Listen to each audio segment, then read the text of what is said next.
যখন একজন মানুষের দ্বারা ব্যভিচার হয়ে যায়, তাহলে তার ইহকালীন শাস্তি এবং পরকালীন শাস্তি কি হতে পারে? কথাই বলে লাতের ভূত কথাই নামে না। তাই শরীয়ত শর্ত ভঙ্গকারী ও সীমা লঙ্ঘনকারীদের জন্য বিভিন্ন ধরনের শাস্তির ব্যবস্থা রেখেছে। উপরন্তু এই সকল শাস্তি নির্ধারিত হয় অপরাধের ধরন অনুযায়ী। এখানে বিষয়টি বিস্তারিতভাবে আলোচনা করা হলো। যেমন অপরাধ তেমন শাস্তি। শরীয়তে প্রতিটি অপরাধের শাস্তি তার সাথে সামঞ্জস্য রেখে নির্ধারণ করা হয়েছে। যেমন চুরি। চোর যেহেতু অন্যের সম্পদের দিকে হস্ত প্রসারিত করে, তাই শরীয়তে চুরির সাজা হলো হাত কেটে দেওয়া। ডাকাতি। ডাকাত যেহেতু ঘোষণা দিয়ে অন্যের সম্পদ ছিনিয়ে নেয়, তাই শরীয়তে তার শাস্তি হলো এক হাত এক পা কেটে ফেলা। কোনো মুসলমানকে আহত বা নিহত করা সম্পর্কে আল্লাহ তাআলা ইরশাদ করেন, وَكَتَبْنَا عَلَيْهِمْ فِيهَا أَنَّ النَّفْسَ بِالنَّفْسِ وَالْعَيْنَ بِالْعَيْنِ وَالْأَنفَ بِالْأَنفِ وَالْأُذُنَ بِالْأُذُنِ وَالسِّنَّ بِالسِّنِّ وَالْجُرُوحَ قِصَاصٌ। প্রাণের পরিবর্তে প্রাণ এবং চোখের বদলে চোখ। সূরা মাইদা। ব্যভিচার। ব্যভিচারী ব্যক্তি ব্যভিচারের দ্বারা অন্য মুসলমানের সম্পদ, সম্মান, সম্ভ্রম লুট করে নেয়। তাই তার শাস্তি সম্পদ লুটকারীর চেয়ে বেশি হওয়া উচিত। সাধারণ নিয়ম অনুযায়ী ব্যভিচারের সাজা তো এটাই হওয়া উচিত যে তার লজ্জাস্থান কেটে ফেলা হবে। তাহলে আর বাসও থাকলো না, বাসিও বাজলো না। কিন্তু এখানে দুইটি বিষয় লক্ষণীয়। যদি এরূপ করা হয়, তাহলে চিরদিনের জন্য মানুষের বংশবিস্তার বন্ধ হয়ে যাবে। এই সাজা সর্বসাধারণের দৃষ্টিগোচর হবে না, ফলে তারা শিক্ষা নিতে পারবে না। এজন্য শরীয়ত ব্যভিচারের শাস্তি নির্ধারণ করেছে বেত্রাঘাত। আল্লাহ তাআলা বলেন, الزانية والزاني فاجلدوا كل واحد منهما 100 جلدة ولا تأخذكم بهما رأفة في دين الله إن كنتم تؤمنون بالله واليوم الآخر। ব্যভিচারী নারী পুরুষ প্রত্যেককে 100 বেত্রাঘাত করো এবং আল্লাহর দ্বীনের ব্যাপারে তাদের প্রতি যেন তোমাদের সামান্যতম দয়া না জাগে, যদি তোমরা আল্লাহ এবং পরকালের উপর বিশ্বাস স্থাপন করে থাকো। সূরা নূর।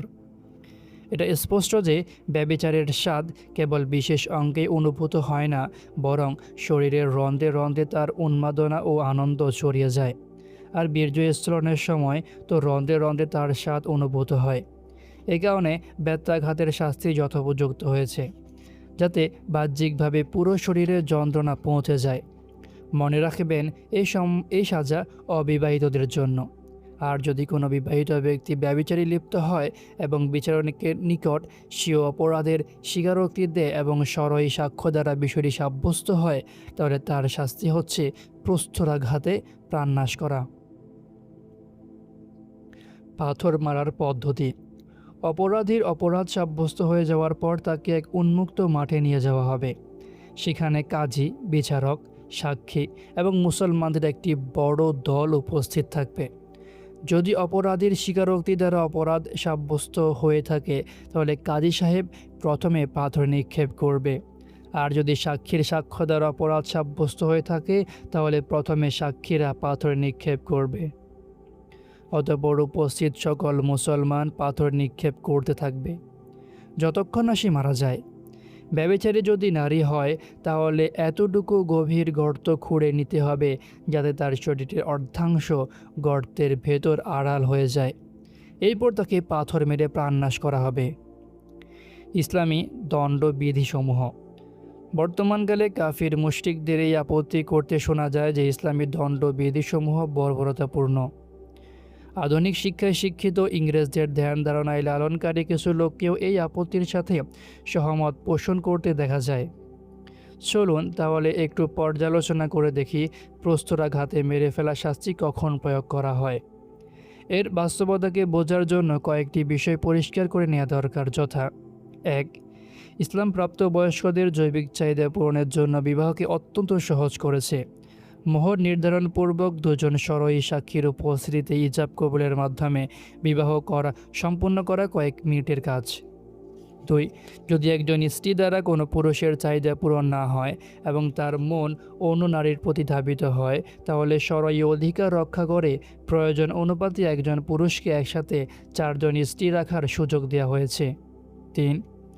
এত সত্ত্বেও যদি পঞ্চম কোনো নারীর প্রতি আসক্তি এসে যায়, তাহলে প্রথম 4 জন থেকে একজনকে শরীয়তসম্মত পন্থায় তালাক দিয়ে এই পঞ্চম জনকে বিয়ে করে নিতে পারবে। অর্থাৎ যা কিছুই করুক তার জন্য বৈধ পন্থা রয়েছে। 4. একত্রে 4 স্ত্রী রাখার মধ্যেই একমত রয়েছে যে 4 জনের কেউ না কেউ হায়েজ নিপাস থেকে পবিত্র থাকবে, যার দ্বারা স্বামীর প্রয়োজন পূরণ হবে। সুতরাং যে কাজের হালাল পন্থা রয়েছে তা হারাম পন্থায় করার কি প্রয়োজন? 5. অপরপক্ষে যদি স্ত্রী স্বামীর প্রতি আশ্বস্ত হতে না পারে, তাহলে আদালতের শরণাপন্ন হয়ে সে নিজেকে স্বামী থেকে মুক্ত করে নিতে পারে। 6. কোনো নারী বা পুরুষের ব্যভিচার সাব্যস্ত করা সাধারণ দৃষ্টিতে অসম্ভব তো নয়, কিন্তু অত্যন্ত কষ্টসাধ্য অবশ্যই। পর্দার বিধান আরোপ, নারী পুরুষের যৌথ অনুষ্ঠান নিষিদ্ধকরণ এবং অনুমতি ব্যতীত কারো ঘরে প্রবেশ করা থেকে বাধা দানের মাধ্যমে শরীয়ত ব্যভিচার সাব্যস্ত করার পথ এরকম বন্ধ করে দিয়েছে। 7. কেউ যদি কোনো নারী পুরুষকে নির্জনে বসে থাকতে দেখে এবং হাসি মজা করতে দেখে, অথবা পরস্পর চুমু খেতে বা স্পর্শ করতে দেখে, কিংবা উলঙ্গ অবস্থায় পরস্পরকে জড়িয়ে থাকতেও দেখে ফেলে, তবুও তাকে মুখ বন্ধ রাখা ছাড়া উপায় নেই। সে তাদের বোঝাতে পারে যাতে ভবিষ্যতে তারা এরূপ ভুল না করে। কিন্তু সে যদি তাদের ব্যাপারে ব্যভিচারের দাবি করে, তাহলে তাকে এর পক্ষে 4 জন সাক্ষী পেশ করতে হবে। সাক্ষী পেশ করতে ব্যর্থ হলে 80টি বেত্রাঘাত ভোগ করতে হবে এবং পরবর্তী সময়ে কখনও তার থেকে সাক্ষ্য গ্রহণ করা হবে না, বরং সারা জীবনের জন্য লাঞ্ছনা ও অপমানের মালা গলায় ঝুলিয়ে নিতে হবে। 8. এটা কি সম্ভব যে কোনো নারী পুরুষ এমন স্থানে ব্যভিচার করবে যেখানে 4 জন লোক তাদেরকে এতটা নিকট থেকে দেখতে পায় যে তাদের কাছে স্পষ্ট হয়ে যায় যে পুরুষাঙ্গ নারীর যোনিতে প্রবেশ করেছে? কয়েক ফুট দূর থেকে প্রত্যক্ষকারীও তো এই সাক্ষ্য দিতে সক্ষম হবে না, কেননা গোপনাঙ্গনের সময় গোপন হয়ে যায়, তা দেখা সম্ভব না। 9. ব্যভিচারী নারী পুরুষকে এতটাই নির্লজ্জ যে এত কাছ থেকে অন্য লোকদের দেখার সুযোগ করে দেবে, তাও আবার কর্মরত অবস্থায় দেখতে হবে, পরস্পর থেকে পৃথক অবস্থায় নয়। 10. ব্যভিচারী নারী পুরুষকে এতটুকুও ভয় নেই যে সাক্ষীরা দেখে ফেলার পরোয়া করবে না? তারা কি পরস্পর মিলনের সময় গায়ে একটা চাদরও রাখতে পারবে না যাতে মানুষেরা দেখে না ফেলে? 11. এখন যদি ব্যভিচারী নারী পুরুষ পরস্পরে এভাবে ব্যভিচারে লিপ্ত হয় যেখানে 1 জন 2 জন 3 জন নয়, বরং 4 জন লোক সম্পূর্ণ উন্মুক্ত অবস্থায় এত কাছ থেকে তাদেরকে দেখে ফেলে, তাহলে তো বলতে হবে ব্যভিচারী নিজেই সাক্ষীদের সাক্ষ্য দেওয়ার সুযোগ করে দিল। এর অর্থ এই দাঁড়ায় আল্লাহ তাআলার হুকুমের কথা তাদের মনেই নেই, বা তাদের কোনো শাস্তির ভয় নেই। না তারা শরীয়তের হুকুমের কোনো পরোয়া করে, আর না নিজেদের সম্মান অসম্মানের কোনো অনুভূতি তাদের আছে। এরা তো মানুষরূপী পশু। এদের যদি শাস্তি না দেওয়া হয়, তাহলে সমাজে অশ্লীলতা বেহায়াপনা ছড়ানোর পথ খুলে যাবে। তাই উচিত হলো তাদেরকে এমন কঠিন সাজা দেওয়া হবে যাতে করে প্রথমত তাদের নিজেদের মন মস্তিষ্ক পরিষ্কার হয়ে যায়, এবং দ্বিতীয়ত অন্যান্য মানুষেরাও যাতে শিক্ষা লাভ করতে পারে, ভবিষ্যতে কেউ যেন আর এরূপ অস্থিরতায় লিপ্ত হওয়ার দুঃসাহস করতে না পারে। এজন্য ইসলামী শরীয়তে অবিবাহিত নারী পুরুষের জন্য 100 বেত্রাঘাত এবং বিবাহিতদের জন্য প্রস্তরাঘাতে মৃত্যুদণ্ডের আদেশ দেওয়া হয়েছে। প্রস্তরাঘাতের মৃত্যুদণ্ড বর্বরতা নয়। উল্লেখিত আলোচনা থেকে গত স্পষ্ট যে শরীয়ত বৈধ পন্থায় জৈবিক চাহিদা পূরণের জন্য বিবাহকে সহজতর করেছে। অপরদিকে পর্দার বিধান আরোপ ও নারী পুরুষের যৌথ অনুষ্ঠান নিষিদ্ধকরণের মাধ্যমে ব্যভিচারের পথ রুদ্ধ করে দেওয়া হয়েছে। এমতো অবস্থায় ব্যভিচার সাব্যস্ত হওয়ার কয়েকটি পদ্ধতি এরূপ হতে পারে। 1. কোনো ব্যক্তি জোরপূর্বক ব্যভিচার করার পর নারী আদালত উপস্থিত হয়ে সাক্ষ্যদানের মাধ্যমে সাব্যস্ত করবে যে এক দুষ্কৃতকারী আমার ইজ্জত লুটে নিয়েছে, অতঃপর সে ব্যক্তি স্বীয় অপরাধ স্বীকার করে নেবে। অন্য ভাষায় নারী তার সম্ভ্রমহানির কথা এভাবে ব্যক্ত করতে পারে: এই ব্যক্তি আমাকে সমাজে সম্মানের সাথে বেঁচে থাকা থেকে বঞ্চিত করেছে। এই লোক আমার অন্তরের প্রশান্তি নষ্ট করে আমার জীবনকে দুর্বিষহ করে দিয়েছে। এই লোক আমার মাঝে অনিরাপত্তার অনুভূতি জাগ্রত করে চিরদিনের জন্য আমাকে ভীত করে দিয়েছে। এই লোক আমার সতীত্ব হরণ করে আমার হবু স্বামীর কাছে আমাকে কলঙ্কিত করেছে। এই ব্যক্তি আমাকে গর্ভবতী করে আমাকে জারজ সন্তান জন্ম দিতে বাধ্য করে দিয়েছে। এখন মানুষ আমাকে ধিক্কার দেবে। এমতো অবস্থায় এই বাচ্চাকে আমি কিভাবে লালন পালন করব? তার অভিভাবক কী হবে? অথবা এভাবে বলবে, আমার গর্ভজাত সন্তান সারা জীবন জারজ সন্তান হিসেবে পরিচিত হবে। সুতরাং কাজী সাহেব, আমার উপর এবং আমার গর্ভজাত সন্তানের উপর কৃত জুলুমের প্রতিশোধ গ্রহণ করুন। ইনসাফের ধ্বজাধারীগণ, বিবেকের কাঠ গড়ায় দাঁড়িয়ে একটু ভাবুন তো, এই ক্ষেত্রে নির্যাতিত নারীর সহায়তা করা হবে নাকি অত্যাচারী পুরুষের পক্ষ নেওয়া হবে? অত্যাচারীর পক্ষ নেওয়ার অর্থ হচ্ছে তাকে নামমাত্র সামান্য কিছু শাস্তি দিয়ে মুক্তি দিয়ে দেওয়া, অর্থাৎ তাকে উক্ত অপরাধ পুনরায় করার সুযোগ করে দেওয়া হলো। আর নির্যাতিতাকে সহায়তা করার অর্থ হচ্ছে অপরাধীকে এমন কঠিনতম শাস্তি দেওয়া হবে যাতে ভবিষ্যতে অনুরূপ অপরাধের পথ রুদ্ধ হয়ে যায়। তাই শরীয়ত ইনসাফ ও ন্যায় বিচারের পরিপ্রেক্ষিতে এহেন জুলুমের পথ রুদ্ধ করার আদেশ দিয়েছে। সুতরাং ব্যভিচারীকে এমন দৃষ্টান্তমূলক শাস্তি দেওয়া উচিত যাতে লোকেরা দেখে শিক্ষা নিতে পারে। 2. নারী পুরুষ পরস্পরের সম্মতিতেই ব্যভিচার করেছে। অতঃপর আল্লাহ তাআলার ভয়ে কিয়ামত দিবসের লাঞ্ছনা থেকে বাঁচার জন্য এবং দুনিয়াতে পবিত্র হওয়ার জন্য স্বেচ্ছায় কাজীর আদালতে এসে নিজের অপরাধ স্বীকার করে নিয়েছে। এক্ষেত্রে দুনিয়াতে তাদের যত কঠিন শাস্তি দেওয়া হোক না কেন, পরকালের লাঞ্ছনা, অপমান ও আযাবের তুলনায় তা কিছুই নয়। 3. নারী পুরুষ পরস্পরে ব্যভিচারে লিপ্ত হয়েছে, কিন্তু 4 জন সরাই সাক্ষী তাদেরকে সম্পূর্ণ উলঙ্গ অবস্থায় প্রকাশ্যে ভয় ভাবনাহীন এভাবে দেখে ফেলেছে যে পুরুষাঙ্গ নারীর যোনিতে প্রবেশ করেছে। আদালতে ব্যভিচার সাব্যস্ত হওয়ার পর 2 অবস্থা হতে পারে: ক, তাদেরকে অল্প স্বল্প কিছু সাজা দিয়ে ছেড়ে দেওয়া হবে, যাতে তারা গরু, ছাগল, গাধা, ঘোড়া বা কুকুরের ন্যায় পুনরায় পথের ধারে যেখানে সেখানে শুয়ে বসে যেভাবে খুশি ব্যভিচারে লিপ্ত হতে পারে, পাশাপাশি অন্যদের গুনাহের পথ প্রতি ধাবিত করতে পারে। এরূপ করলে তো সমাজ থেকে লাজ লজ্জা শরম দাফন হয়ে যাবে। মানুষ আর পশুর মাঝে কোনো পার্থক্য অবশিষ্ট থাকবে না। 2. নারী পুরুষ উভয়কেই কঠিনতম শাস্তি দিয়ে এহেন বেহায়াপনা ও বেলেল্লাপনার দ্বার বন্ধ করে দেওয়া হবে। তাই শরীয়ত শালীনতা ও লজ্জার দিক বিবেচনায় প্রস্তরাঘাতে মৃত্যুদণ্ডের আদেশ দিয়ে সর্বসাধারণের সম্মুখে ব্যভিচারী নারী পুরুষের জন্য এমন শাস্তি নির্ধারণ করেছে যাতে মানুষেরা তাহা দেখে কান ধরে এই শপথ করে না যে আমরা কখনো এরূপ অশ্লীলতায় লিপ্ত হব না। সুতরাং কথা প্রমাণিত হলো যে প্রস্তরাঘাতে মৃত্যুদণ্ডের বিধান বর্বরতা নয়, বরং অত্যন্ত ন্যায়সঙ্গত বিধান। ন্যায় নিষ্ঠাবান কোনো ব্যক্তি এই বাস্তবতাকে অস্বীকার করতে পারে না। প্রস্তরাঘাতে মৃত্যুদণ্ডকে বর্বরতা মনে হয় কেন? সাধারণ মানুষ 2টি কারণে রজমকে বর্বরতা মনে করে। যেমন: 1. ব্যভিচারীর প্রাণ নাশ করার কারণে। ঠান্ডা মেজাজ ও সুস্থ মস্তিষ্কে চিন্তা করলে দেখা যাবে মৃত্যুদণ্ড বিরল কোনো বিষয় না। দৈনন্দিন জীবনে এর অনেক দৃষ্টান্ত রয়েছে। জড় পদার্থের দৃষ্টান্ত: ভবন নির্মাণকালে মার্বেল পাথর বা টাইলস বসানোর সময় প্রয়োজন অনুযায়ী পাথর ও টাইলস কেটে টুকরো টুকরো করা হয়।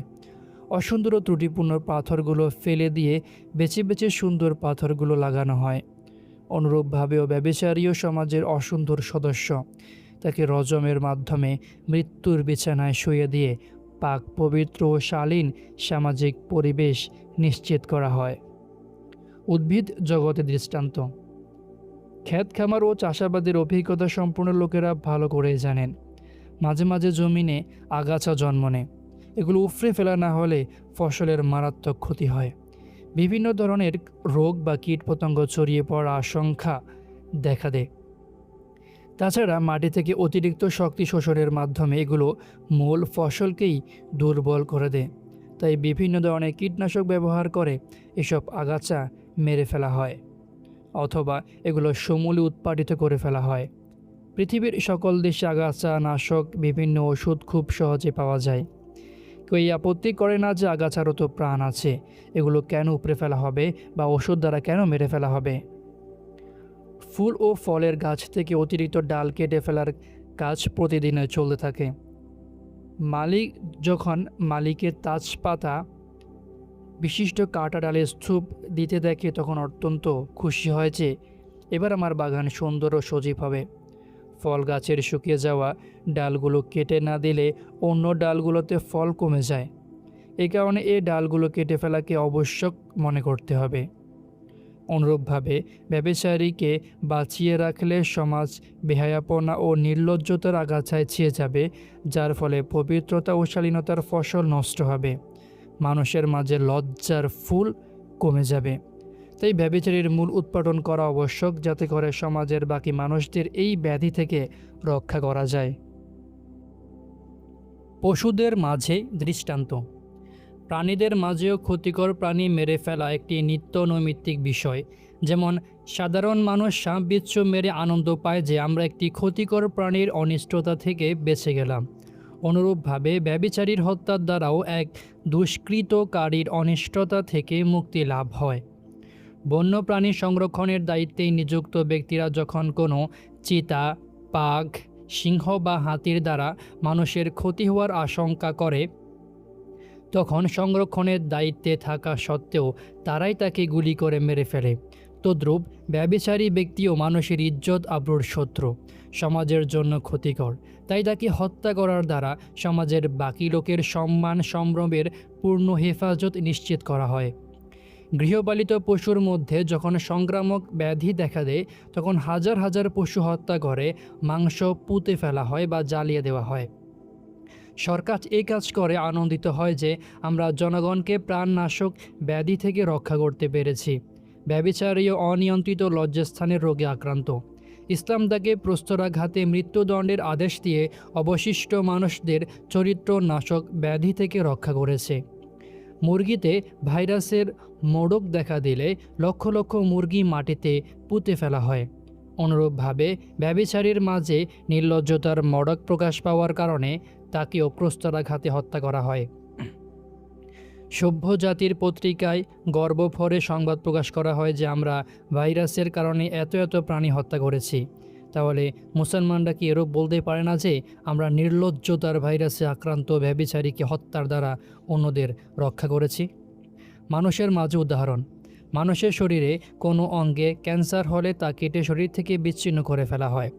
কত নারী স্তন ক্যান্সারে আক্রান্ত হওয়ার কারণে স্তন কেটে ফেলে দেয়, কিন্তু এরপরও সে খুশি থাকে, আমি ক্যান্সার থেকে মুক্তি পেয়েছি। বাতরোগে আক্রান্ত রোগীর পা মাঝে মাঝেই ফুলে ফোড়া হয়ে যায়। এক পর্যায়ে পা কেটে বাকি শরীর আক্রান্ত হওয়া থেকে রক্ষা করা হয়। অনেকের পায়ে দুরারোগ্য টিউমারের কারণে পুরো পা কেটে ফেলা হয়। তদ্রূপ ব্যভিচারী ব্যক্তিও সমাজ নামক শরীরে টিউমারের ন্যায়। একে প্রস্তরাঘাতের মাধ্যমে অস্ত্রোপচার করে সমাজকে নির্লজ্জতার রোগ থেকে সুস্থ করা হয়। পৃথিবীর উন্নত দেশগুলোতে রাষ্ট্রদ্রোহের জন্য দৃষ্টান্তমূলক মৃত্যুদণ্ডের আইন রয়েছে। মানবতার ধ্বজাধারীকে অনেকে মানবতা বিরোধী মনে করে না। আদালত মৃত্যুদণ্ড ঘোষণার পর সংবাদ মাধ্যমগুলো এই খবর প্রত্যন্ত অঞ্চল পর্যন্ত ছড়িয়ে দেয়, যাতে সর্বসাধারণ নিকট এই শাস্তির সংবাদ পৌঁছে যায়। ভবিষ্যতে কেউ যেন এরূপ অপরাধ করা দুঃসাহস না করে। অনুরূপভাবে শরীয়ত ও আল্লাহ রাব্বুল ইজ্জতের সাথে বিদ্রোহকারী ব্যভিচারীকে রজমের হুকুম দিয়েছে এবং খোলা ময়দানে সর্বসাধারণের সামনে তা কার্যকর করে অন্যদের সতর্ক করে দিয়েছে, যাতে ভবিষ্যতে কেউ এরূপ করার সাহস না পায়। উল্লিখিত দৃষ্টান্তগুলো থেকে বোঝা যায় যে জড় পদার্থ, উদ্ভিদ, পশু এবং মানুষ সকলের ক্ষেত্রে একই মূলনীতি কার্যকর যে অসুস্থ অঙ্গ কেটে ফেলে পুরো শরীরকে রক্ষা করা হবে, আর এটি স্বভাবজাত নিয়ম।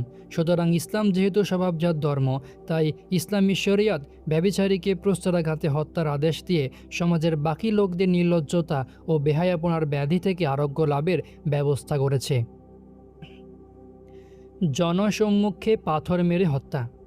সাধারণ মানুষ রজমকে বর্বরতা মনে করার দ্বিতীয় কারণ হচ্ছে জনসম্মুখে পাথর মেরে হত্যা করা। পাথর মেরে মেরে প্রাণ নাশের কথা ভাবতেই অন্তর কেঁপে ওঠে। তাহলে যারা স্বচক্ষে প্রত্যক্ষ করবে তাদের কি অবস্থা হবে? আর রজমের দ্বারা শরীয়তের উদ্দেশ্য তো এটাই যে মানুষ একবার কাউকে রজম করতে দেখার পর চিরদিনের জন্য তাদের থেকে ব্যভিচারের উন্মাদনা বিলীন হয়ে যাবে। ব্যভিচারের পরিণাম কতটা ভয়াবহ হয় তার জন্য প্রত্যেকেরই ভালোভাবে জানা থাকে।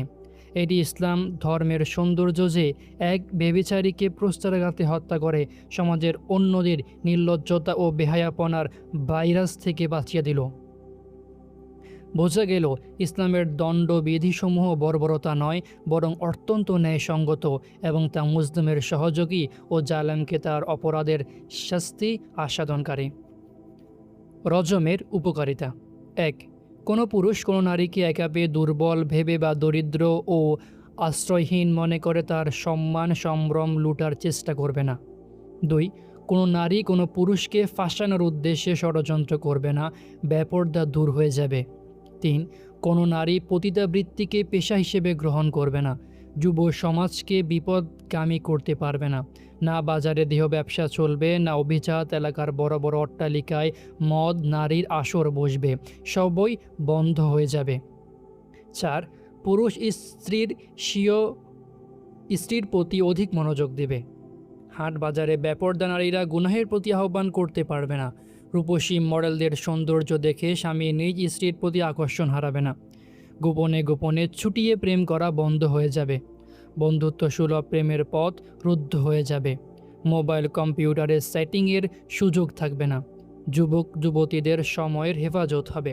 উঠতে বসতে সংসার ধ্বংস করার লোক থাকবে না। কোনো পুরুষ কোনো নারীকে তার স্বামীর প্রতি অতিষ্ঠ করে তোলার চেষ্টা করবে না। কোনো নারী কোনো পুরুষকে তার স্ত্রীর প্রতি বিরূপ করে তোলার চেষ্টা করবে না।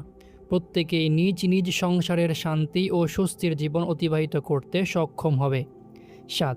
স্বামী ক্ষেত খামার অফিস বা দোকানে চলে গেলে তার স্ত্রীকে ঘরে একা পেয়ে কেউ তার সম্ভ্রম হানের চেষ্টা করবে না। স্ত্রীও একাকী ঘরে কোনো ভয় থাকবে না। স্বামীও বাইরে চিন্তামুক্ত থাকবে। ৮. প্রভাবশালীরা দরিদ্র লোকদের স্ত্রী কন্যার প্রতি কুদৃষ্টি দিতে পারবে না। ৯.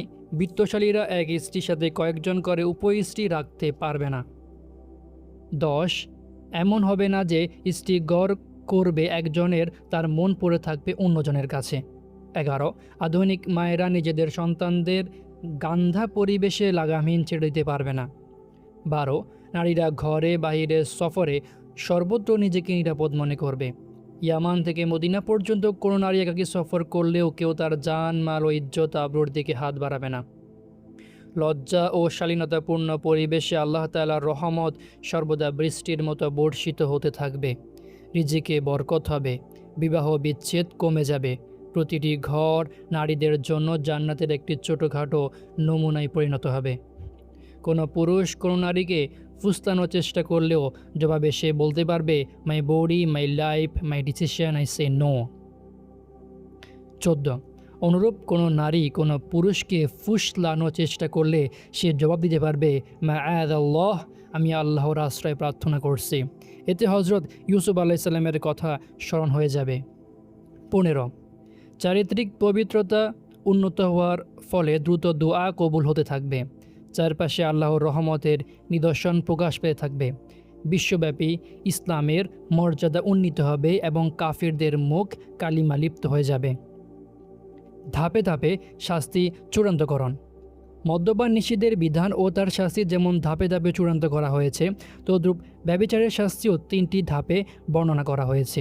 যথা, প্রথম ধাপে আল্লাহ তাআলা বলেন, واللذان يأتيانها منكم فآذوهما তোমাদের মাঝে যে দুজন সমগামিতায় লিপ্ত হয় তাদের উভয়কে শাস্তি দাও। সূরা নিসা। দুজন পুরুষের মধ্যে অপকর্ম প্রমাণিত হলে বিচারক তাদেরকে বিচারের আওতায় আনবে, অর্থাৎ তাদেরকে যথোপযুক্ত সাজা দেবে।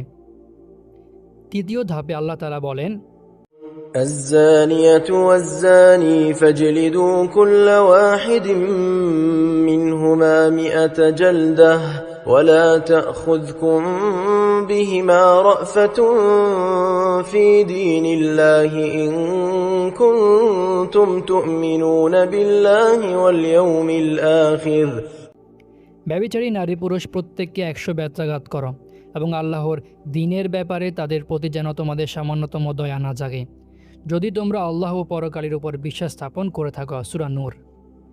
তৃতীয় ধাপে বলা হয়েছে, বিবাহিত নারীর শাস্তির হলো প্রস্তরাঘাতে মৃত্যু, আর অবিবাহিত নারীর সাজা হলো বেত্রাঘাত। সহিহ বুখারী। ব্যভিচারীর শাস্তি কার্যকর করার জন্য 4 জন পুরুষের শর্তারোপ করা হয়েছে।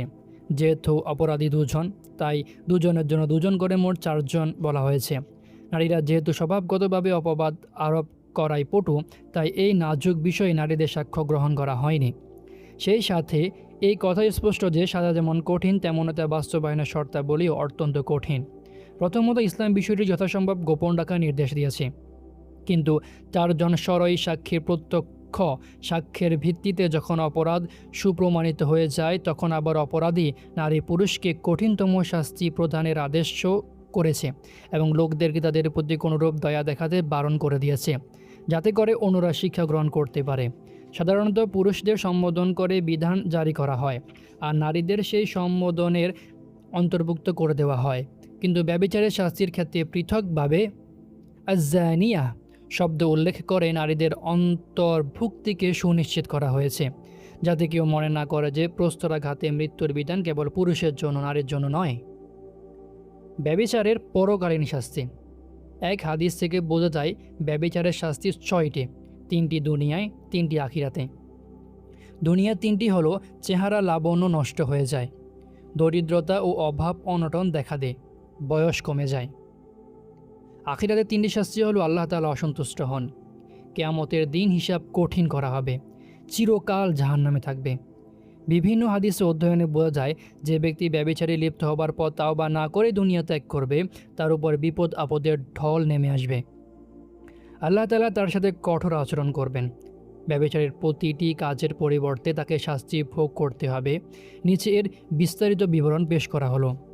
1. পরপুরুষের জন্য চেহারা সজ্জিত করত, কিয়ামতের দিন চেহারা কালো হয়ে যাবে। 2. গায়রে মাহরামদের চেহারার দিকে ভালোবাসার দৃষ্টিতে তাকাতো, কিয়ামতের দিন তার চেহারার মাংস খসে পড়বে। 3. গায়রে মাহরামের সামনে তার চেহারা খোলা রাখত, কিয়ামতের দিন তার চেহারা আগুনে জ্বলসে দেওয়া হবে। 4. গায়রে মাহরামের সামনে মন কাড়া আলাপচারিতায় লিপ্ত থাকত, কিয়ামতের দিন ক্রন্দনরত অবস্থায় উঠবে। 5. গায়রে মাহরামের সাথে রসিকতা করত, অট্ট হাসিতে ফেটে পড়ত, কিয়ামতের দিন পিটিয়ে পিটিয়ে উঠানো হবে। 6. গায়রে মাহরামের সাক্ষাৎ লাভে পুলকিত হতো, কিয়ামতের দিন উদাস ও দুশ্চিন্তাগ্রস্ত হয়ে উঠবে। 7. গায়রে মাহরামকে কামাতো দৃষ্টিতে দেখত, কিয়ামতের দিন চোখে গলিত সীসা ঢেলে দেওয়া হবে। 8. গায়রে মাহরামের সাথে দেখা করার জন্য পায়ে হেঁটে অগ্রসর হয়েছে, কিয়ামতের দিন পায়ে বেড়ি পরানো হবে। 9. গায়রে মাহরামের হাত ধরাধরি করত, কিয়ামতের দিন হাতে আগুনের ছুরি পরানো হবে। 10. গায়রে মাহরামের সাথে চুমুচুমি করত, কিয়ামতের দিন অধমুখী করে জাহান্নামে নিক্ষেপ করা হবে। 11. গায়রে মাহরামের সাথে গলা মিলাতো, কিয়ামতের দিন গর্দানে আগুনের শিকল পরানো হবে। 12. গায়রে মাহরামের সাথে লজ্জাস্থানের কাপড় খুলত, কিয়ামতের দিন আগুনের কাঁটাযুক্ত পোশাক পরিধান করানো হবে। 13. গায়রে মাহরামের সাথে মিলিত হয়ে জৈবিক চাহিদা পূরণ করত, কিয়ামতের দিন তৃষ্ণার্ত অবস্থায় উঠানো হবে। 14. গায়রে মাহরামের সাথে মিলনের সময় উত্তেজনার জ্বর বয়ে যেত, কিয়ামতের দিন লজ্জাস্থানে আগুনের শিকা দেওয়া হবে। 15. গায়রে মাহরামের সাথে মিলনের ফলে লজ্জাস্থান থেকে বীর্য স্খলিত হয়েছে, কিয়ামতের দিন লজ্জাস্থান থেকে দুর্গন্ধ ছড়াতে থাকবে। 16. গায়রে মাহরামের চুলে ভালোবাসার পরশ বলিয়েছে, কিয়ামতের দিন চুল ধরে জাহান্নামে টেনে নিয়ে যাওয়া হবে। 17. গায়রে মাহরামের স্তন স্পর্শ করেছে, মুখে নিয়েছে, কিয়ামতের দিন গুপ্তাঙ্গে লোম দিয়ে জাহান্নামে ঝুলানো হবে। 18. গায়রে মাহরামের শরীরের ঘ্রাণ শুকেছে, কিয়ামতের দিন শরীর থেকে অসহ্যকর দুর্বিষহ গন্ধ বের হবে। 19. গায়রে মাহরামের সাথে এক বিছানায় একত্রে মিলিত হয়েছে, কিয়ামতের দিন আগুনের চুলায় দুজনকে একত্র করা হবে। 20. গায়রে মাহরামের সামনে উলঙ্গ হয়েছে, কিয়ামতের দিন আল্লাহ তাআলার সামনে উলঙ্গ করে উঠানো হবে। 21 গায়রে মাহরামের সাথে ব্যভিচার করার জন্য লোকদের থেকে আড়াল হয়েছে, কিয়ামতের দিন সমস্ত মাখলুকের সামনে অপদস্থ করা হবে। 22 গায়রে মাহরামের সাথে সম্পর্কের বিষয়টি গোপন রাখার জন্য মানুষকে মিথ্যা বলেছে, কিয়ামতের দিন মুখে মোহর মেরে দিয়ে অঙ্গ প্রত্যঙ্গ থেকে সাক্ষ্য গ্রহণ করা হবে। 23 গায়রে মাহরাম থেকে নিজের শরীর ও রূপের প্রশংসা শুনেছে, কিয়ামতের দিন সকল মানুষ অভিশাপ দেবে। 24 গায়রে মাহরামকে সালাম করত, কিয়ামতের দিন আল্লাহ তাআলা লানত বর্ষণ করবেন। 25 গায়রে মাহরামকে শরীরে চুমু খেয়েছে, কিয়ামতের দিন পুরো শরীরে সাপ দংশন করবে। 26 গায়রে মাহরামের সাথে ব্যভিচারের সময় রন্ধ্রে রন্ধ্রে স্বাদ উপভোগ করেছে, কিয়ামতের দিন সর্বাগ্যে বিচ্ছু দংশন করবে। 27 পরনারীর শরীরে স্বাধীনতা পেয়েছে, কিয়ামতের দিন ওই নারীর স্বামী তার নেক আমলে স্বাধীনতা লাভ করবে। 28 পরনারীর দেহের উপর চড়েছে, কিয়ামতের দিন ওই নারীর স্বামীর গুনাহ তার উপর চাপিয়ে দেওয়া হবে। 29 গায়রে মাহরামের সাথে চিরদিনের বন্ধুত্বের প্রতিজ্ঞাবদ্ধ হয়েছে, কিয়ামতের দিন চিরকাল জাহান্নামের আগুনে জ্বলবে। 30 গায়রে মাহরামের সাথে একান্তে আলাপনের স্বাদ আস্বাদন করেছে, কিয়ামতের দিন আল্লাহ তাআলার সাথে একান্ত আলাপের স্বাদ বঞ্চিত হবে। এখানে যে 30টি শাস্তির কথা বলা হয়েছে, লেখক এখানে কোনো রেফারেন্স উল্লেখ করেনি, তাই এই 30টি শাস্তির উল্লেখ সঠিক কিনা বা এটা কুরআন সুন্নাহ সমর্থিত কিনা তা আল্লাহু আ'লাম। উল্লিখিত আলোচনা থেকে বোঝা গেল যে ব্যভিচারের সাজা যতটা গুণে গুণে প্রতিটি পদক্ষেপ অনুযায়ী দেওয়া হবে, অন্য কোনো অপরাধের সাজা ততটা পদক্ষেপ অনুপাতে দেওয়া হবে না। সবচেয়ে বড় সাজা হলো আল্লাহ তাআলার সাথে একান্ত আলাপনের সুযোগ পাবে না, বরং আল্লাহ লানত বর্ষণ করবেন, অপদস্থ লাঞ্ছিত করবেন। আল্লাহ তাআলা আমাদেরকে, আমাদের পরিবার পরিজনকে, আমাদের সন্তান সন্ততিদেরকে, কিয়ামত পর্যন্ত আগত প্রজন্মকে এবং আমাদের সাথে সংশ্লিষ্ট সবাইকে ব্যভিচার থেকে পূর্ণ হেফাজত করেন। আমিন।